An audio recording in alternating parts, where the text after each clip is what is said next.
Good day everyone, allow me to introduce myself. I am your host for today, Luisa Evalia. So let's start this conversation by having questions. How's your week? And if you're going to ask me the same question, probably I'll say that I had a whirlwind of week. But I have to stand still and keep fighting. Maybe we thoughts of having regrets for the road we refuse to take or for the road we are taking. But at the end of the day, we must be proud of ourselves for taking risk and facing the consequences. We have this quotation that why regret something we once wanted?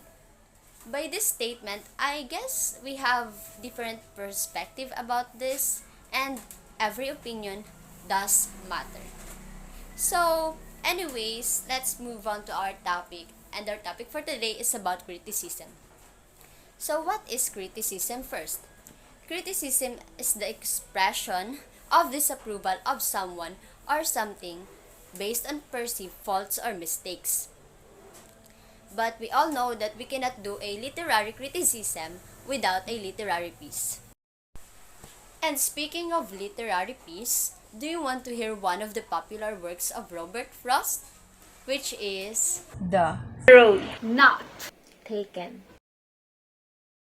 Two roads diverge in a yellow wood, and sorry I could not travel both, and be one traveler. Long I stood and looked down as far as I could, to where it bent in the undergrowth. then took the others as just as fair, and having perhaps the better claim, because it was grassy and wanted wear, though as for the passing there, had warmed them really about the same. And both that morning equally lay. In lips no step had trodden black. Oh, I keep the first for another day. Yet knowing how way leads unto way, I doubted if I should ever come back. I shall be telling this with a sigh. Summer ages and ages hence. Two roads diverged in a wood. And I took the one less traveled by. And that has made all the difference.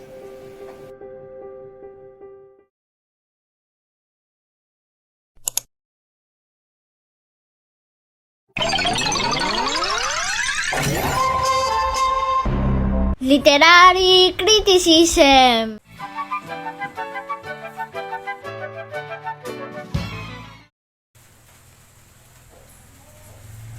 what's with the expression, Nubita? Are you just hungry or not in the mood? Doraemon, my teacher gave this literary piece entitled The Road Not Taken by Robert Frost, and I was assigned to critique this paper. Then do it. It's your assigned task. What's bothering you? Are you becoming lazy again? Remember, you almost failed last year. Doraemon, Nobita is not complaining nor becoming lazy again. It's just he didn't know how to criticize. Aha! I knew it! Doraemon, do you have any machine or anything at your pocket which will help me to criticize this literary piece? Hi, Snubita. Good thing I have here 3 ways on how you do literary criticism. Let me find it. Tada! We have magical practical criticism. So let's talk about practical criticism.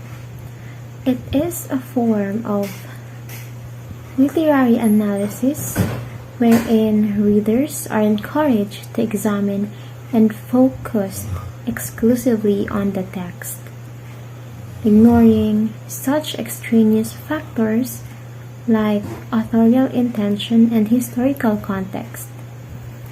Example of out of the context are as follows: the author, the date and place of writing, or any other contextual information that may enlighten the reader.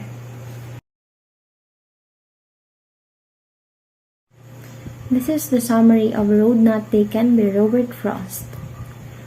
One morning, the speaker saw two roads diverged in a yellow wood, to which led him on making a choice. He was mindful of what road would he choose, and as long as he stood, he made up a decision on taking the road less traveled by. Though the road seems to look the same, he wanders the grassy and wanted where, with the thought of choosing the better claim. But he did not forget the other road and planned to take it the other day. Even if he had doubts that he might never come back, until long ages of time, the road that seems similar to each other has a difference after all. When he chose the road less traveled by. To sum it up, this poem reminds us of the dilemma on making a choice. Let's now proceed on what form of poem is The Road Not Taken. This poem consists of a 20-line poem made up of 4 cantains, or what we call the 5-line stanzas. And as we read every line of each stanza, it is as if it rhymes and has a strict meter. This form of poem is called a formal verse.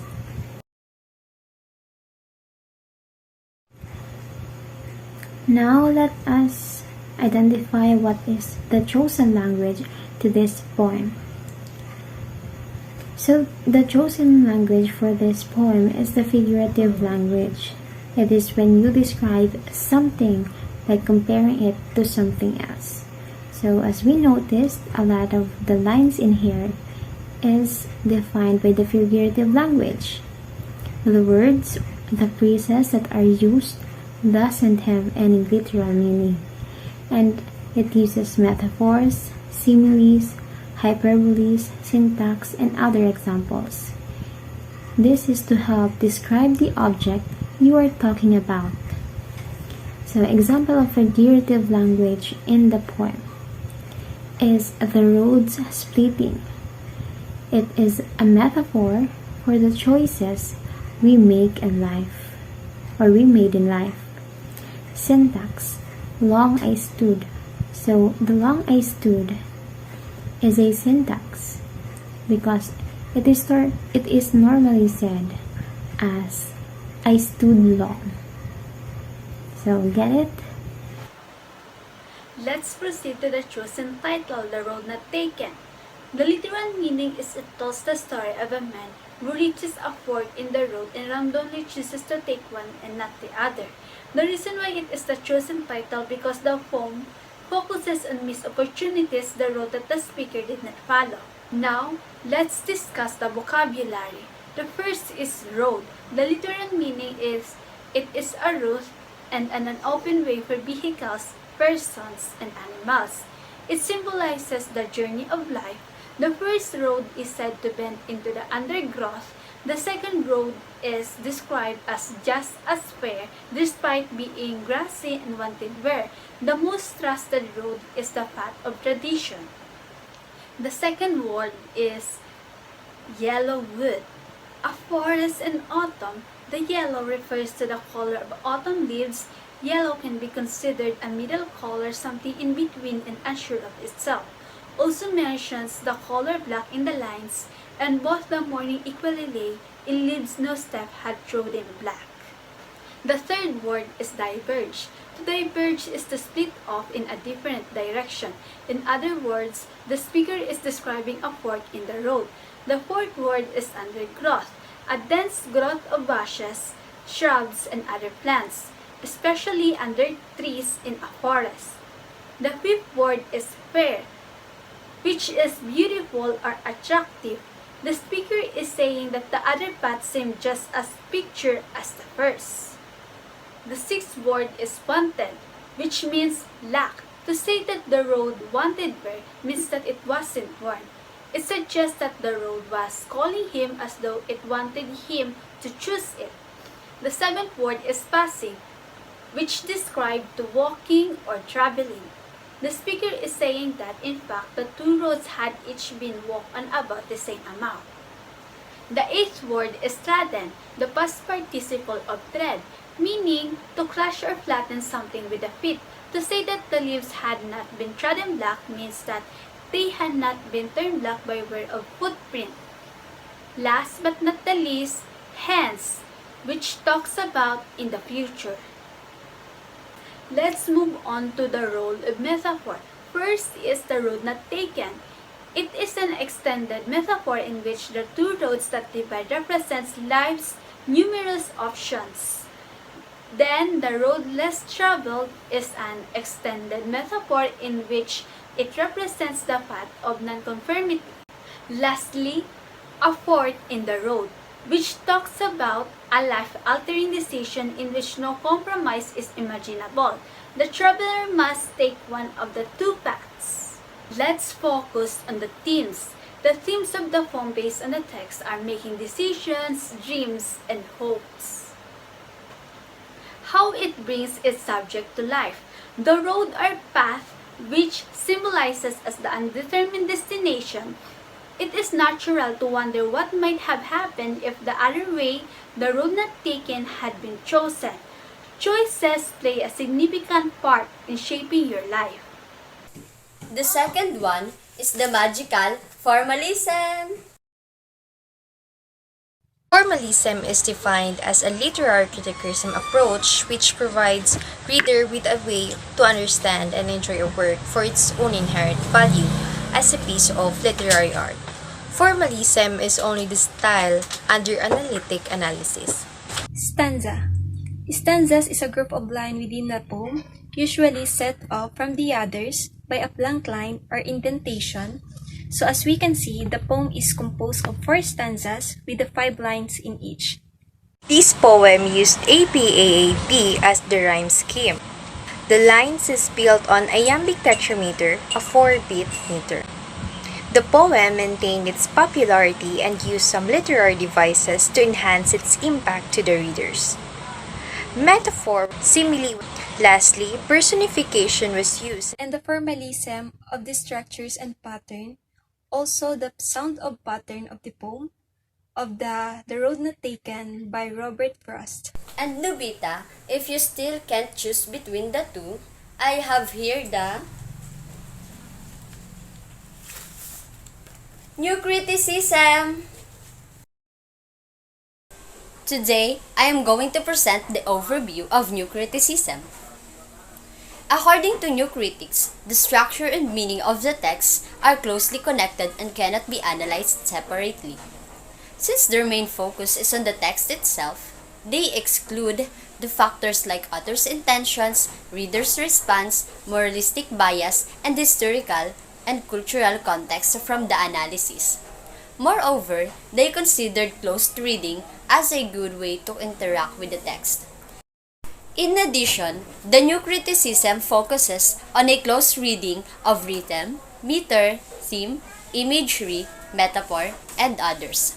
Remember new critics felt there were right answers to literature, individual interpretations are irrelevant. In the overview, we discussed about the new criticism definition and the reminders of using it. Now let's move on to the application. We are going to analyze or critique the poem of Robert Frost, which is The Road Not Taken. In Formalism, it stated that the poem used metaphor to describe the road and yellow wood. Here in the New Criticism, we are going to analyze the text itself. For me, the road means the life that we have, the life that we controlled, and the life where we are going to decide. And the yellow wood is the metaphor of making decisions for me, which will eventually give an impact to the person's life and lead us to our final destination. So remember that the road means life, and the yellow wood is making decisions will eventually give an impact to the person's life or where it leads us. Then, the poem also has an imagery. The narrator used images of yellow woods. In Formalism, it describes as fair grassy, morning leaves, and trodden blocks to visualize the thing that provides road to the traveler. But here in New Criticism, we are going to criticize and make this text deeper. For me, it means that, as we have noticed, when we are making decisions, it is not go with what we expect in life. It has obstacles, struggles, and dark places, which makes us feel the ups and downs of the road we chose. So the simile is the second stanza describing as just as fair. I guess this as just as fair mentioned in the text is pertains to equality. It shows how the poet has linked the road less taken to the easy way through life. The personification mentioned in the poem is in the third line of the second stanza stated, because it was grassy and wanted wear. In my opinion, it pertains to the characteristic of life. If that wear means the struggle and obstacles, then the subject is simply wanted it to know if either the road has the same wearing. That's all for the New Criticism. I hope we understand the reminder that the interpretation and understanding of the reader based on the poem or literary piece is different from each other. It is not always the same.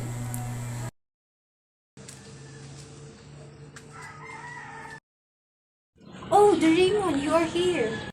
Oh, are you done with your test, Nobita? Not yet, Mom, but... Don't worry, Mrs. Tamako. He already have an idea because Doraemon helped him. Doraemon had just finished introducing to us the three criticisms. Why there's no cultural studies? Because when we say cultural studies, it also traces the relationship among aesthetic, anthropological, and political economic aspect of cultural production and reproduction. It can be direct or indirect. Cultural critics believe that a text should be read entirely through the lens of the text's cultural context. Lastly, it is a direct opposition to practical criticism. Cultural theory examines a text within the context of its socio-cultural environment. In addition, we also have cultural studies as part of literary criticism, but sad to say that it is not applicable to critiquing fiction. I see. Thank you, Doraemon and Mrs. Tamako. Alright, Nobita, now that you have an idea, or that we have now an idea of what those three criticisms are that you are being problematic with a while ago. Thanks to you, Doraemon, by the way, for discussing it to us. It helps a lot. I think now Nobita has no excuses anymore, right? So I think, Nobita, you should now go to your room and do your task. Have fun with your papers, your books, and your pens. Bye! See you later, I guess, if you finish that task. But if not, I think Mrs. Tamako can handle you. Bye!